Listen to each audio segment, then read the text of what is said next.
what changed, right? So during the 90s, central bank holdings of gold went from about 40% of all their holdings down to 10. Oh, wow.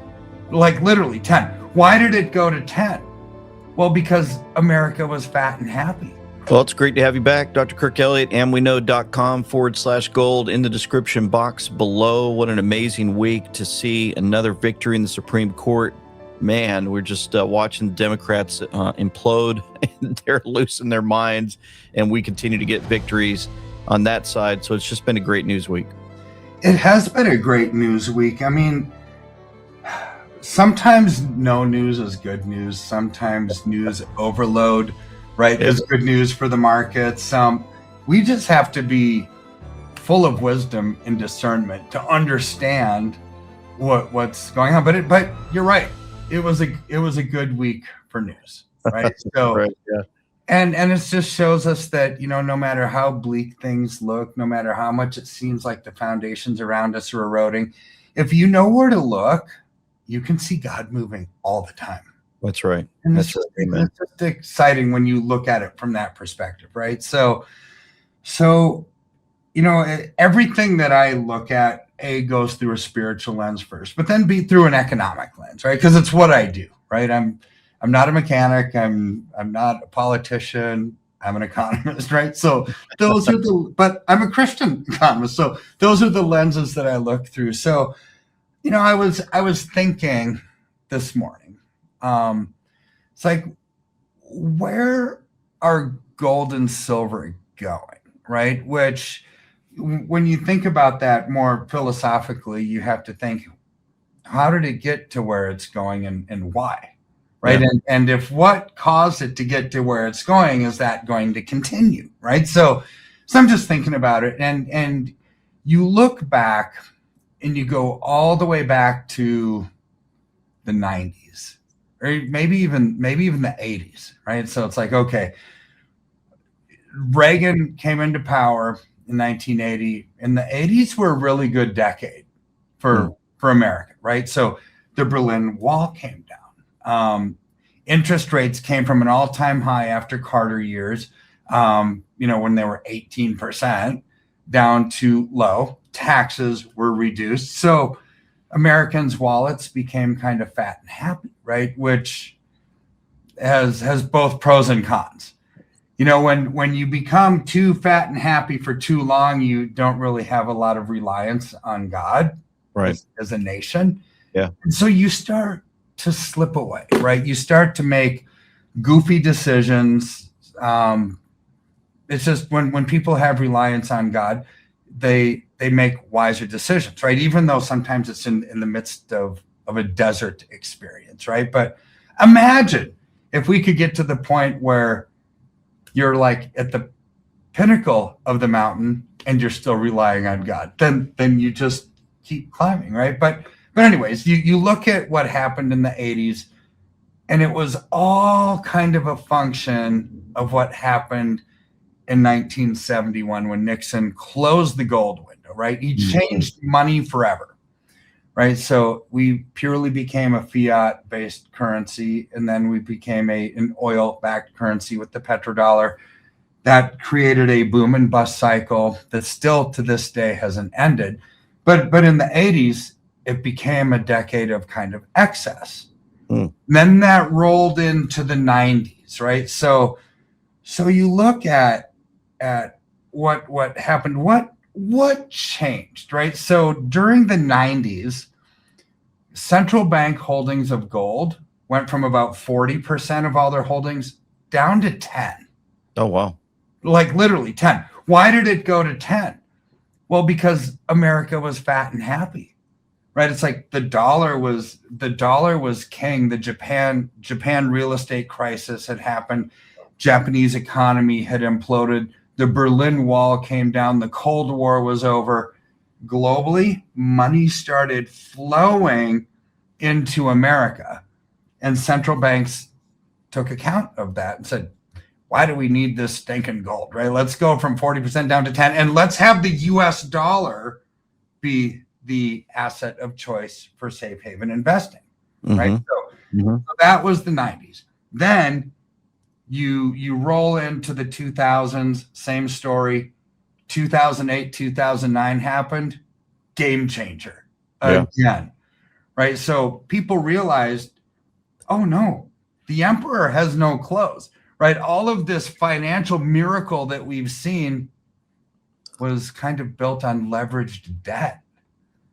People getting money in the subprime lending crisis who never should have gotten money, right? And so the game was exposed, right? And so then what started to happen? Like clockwork, maybe the US dollar isn't as strong as we thought it was. I'm talking about global perception. Right. And central banks started allocating into gold again. Oh, wow. Gold is what central banks look at in times of crisis. Well, you could look at crisis from many different ways. You could see the geopolitical crisis that we're having now with Russia and Ukraine, or with Iran or China and Taiwan, or you name it. Or is it a debt spiral crisis, which all of these wars and rumors and wars could go away, and you still have debt up to your eyeballs, right? So under the surface, we are seeing a global crisis. What tells me that we're seeing a global debt crisis? Banks are allocating into gold like it's nobody's business. And they have since 2008. Oh, wow. So we're now, back to prior to 1971, prior to the emergence of the Federal Reserve, the dollar was backed by gold. It was the largest reserve behind a currency that there was. Well, now globally, it's done the same thing. Gold is now the number one held reserve asset, surpassing the US dollar in central banks around the world. What does that tell us? It tells us that things might seem to be okay, or you might perceive it's like things are not okay. But when central banks allocate into gold, it tells us that economically things are not okay. Oh, wow. And it's at record-setting levels right now, right? Yeah. So, what's the moral of that story? Gold is quickly becoming the reserve asset of choice for central banks and for individual investors like us. And it's just, we're entering into a different era. Yeah, that's right. Fiat money as we know it is going away, LT. Yeah. I mean, we've watched some strange things. Did you see where President Trump actually is going to be signing the $100 bill? Do you see how that's going to be playing out? Yeah, I saw that. And why do presidents put their faces on currency? Because they did something special during the time that they were in power, right? Right. And so Trump is doing something special. Yeah, definitely. Yeah, the other day, I don't know if you noticed the visit from the supposed king and queen. I play it out like that. But there was a lot of things going on, like the beekeeper stuff, showing President Trump as the beekeeper, which related to a movie. I'm sure you saw all that. Yep. And showing how he's taken out these guys who have hurt us for so long. And it just seemed like there was a lot of comms from that showing that President Trump's letting the king know, you guys are done. We've had enough. We didn't have the gold fringe on the flag. I don't know if you noticed that. And some of the information that came from that was pretty amazing. I think a lot of it has to do with the monetary side. We've been getting a lot of information showing that it seemed like they had a lot of control over us for many, many years, and a lot of folks didn't realize it. And a lot of it, you were kind of talking about COMEX and some of the things playing out with London and more. It just seems like they're starting to lose what seemed to be a lot of power. It's fading away, and President Trump is bringing it all back with his team. He is. I mean, it's not like overnight. Right. London lost its luster. This has been going on for a long time. It's just gone on for so long now that now you're seeing the fruit on the tree. and I think that beekeeper type analogy. I mean, I watched the movie. It's so violent, but it was actually a good movie. I mean, it's just violent. Yeah. But yeah, it's a good guy taking out the people that are stealing from people, right? I mean, that was the gist of the movie. This is what Trump allegorically, or actually not even an allegory, it's like for real, he's taking out the banks systematically, Yep. changing the US dollar, changing the currency, bringing more demand to it, because the system as we've known it since the Federal Reserve started has been doing what? Stealing from people. That's right. That's right. That's what it's been doing. This is what high interest rates, this is what inflation does. This is what printing money like there's no tomorrow without any tangible backing does. That's right. That's where it's a really good parallel to the beekeeper story.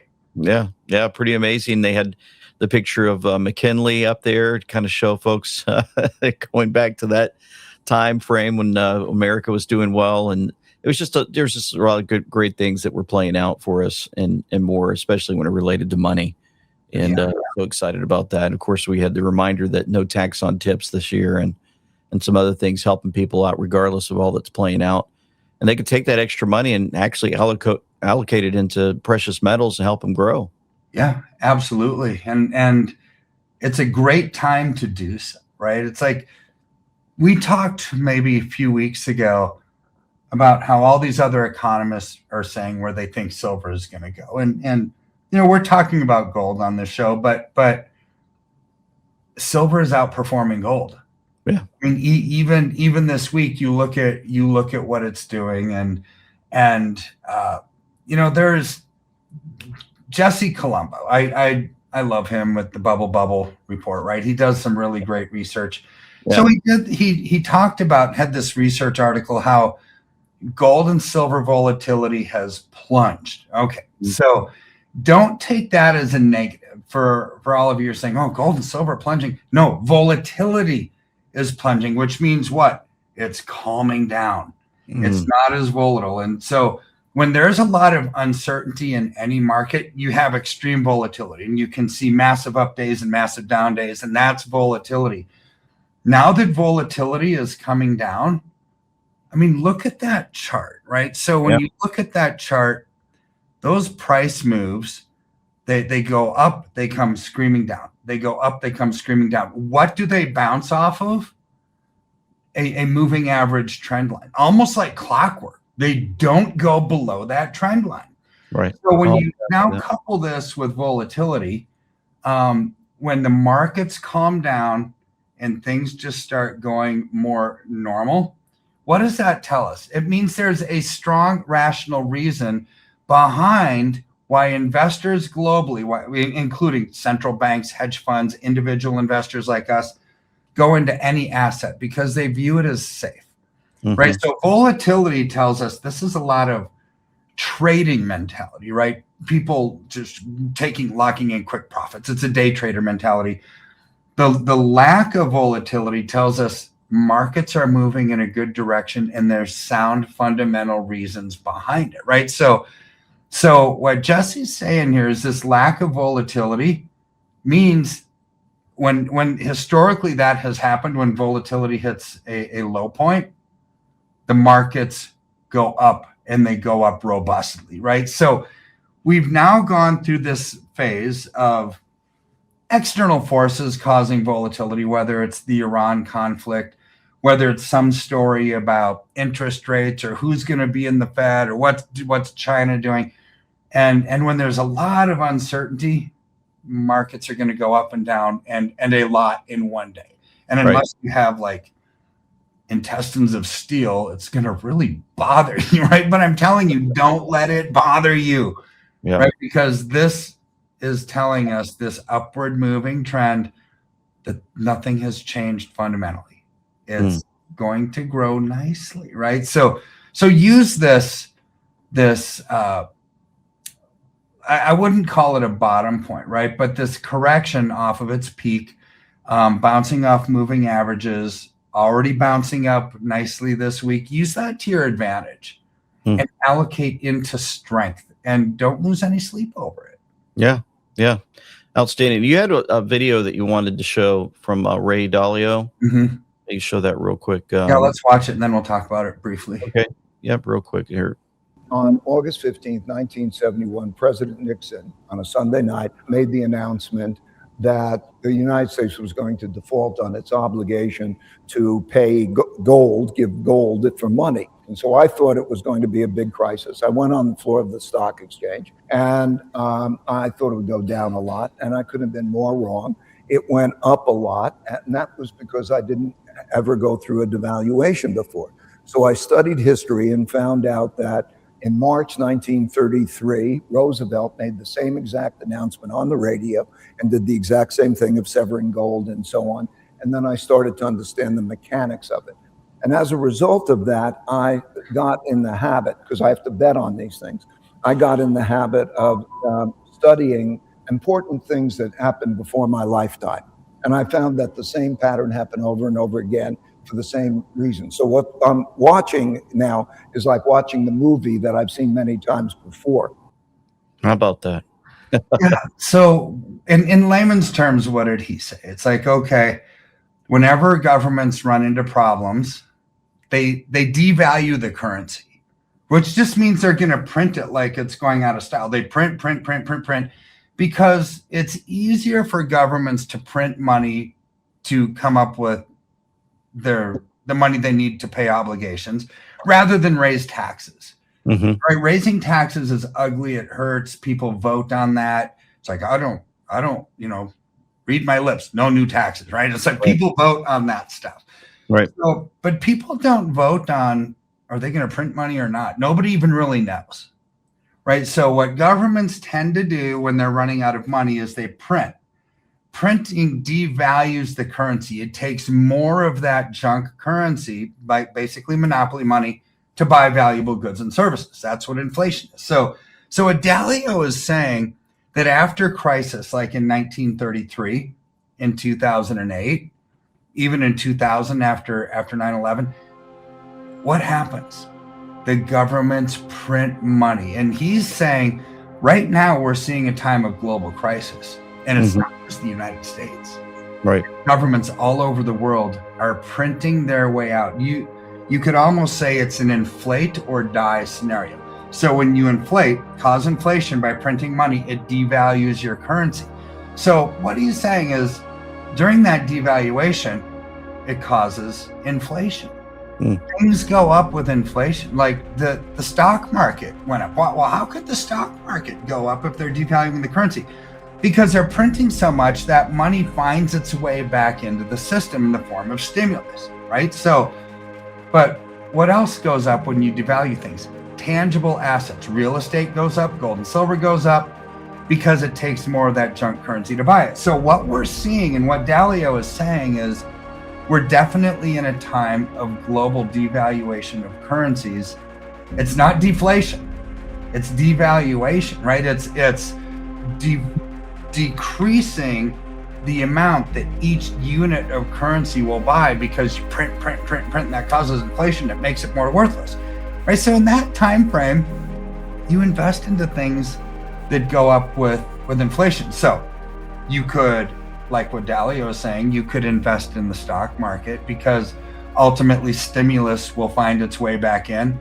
Very risky thing to do, in my opinion, right? Because what if politically they say no more stimulus? We're not going to pass a TARP bill. We're not going to pass some kind of big omnibus spending bill, right? But what happens automatically during times of inflation? Tangible gold and silver will go up, right? So you have to start thinking more critically and logically about these things. It's like, all else being equal, what's the safest way to get growth? Well, in times like this, gold and silver are. That's right. It's not always going to be the case, but in a time where they're printing money across the globe, I'm not even just talking about America. I mean, M2 money supply in America has gone up $2 trillion since in the last 2 years. I mean, that's a lot. I mean, that's truly a lot. That's unheard of in peacetime economy. Right. But globally, it's worse. I mean, China, Japan, they're printing currency like it's yesterday's trash. They don't care. They're just printing to make ends meet. This will ultimately end up with higher tangible asset prices, and that's why we do what we do. That's right. Yeah, absolutely amazing. Folks can reach out to you, andweknow.com/gold in the description box below. And man, our lives changed when we brought our IRA over to you guys when it was around $20 an ounce for silver. and we, just watch our portfolio grow, and it's just been phenomenal to watch silver where it's at today is around $75, and I'm just so amazed at what you guys have done, and the support you're giving so many people in the United States alone. It's just been phenomenal. So thank you so much for you and your team. We really appreciate these updates. Oh, it's my pleasure. Anytime.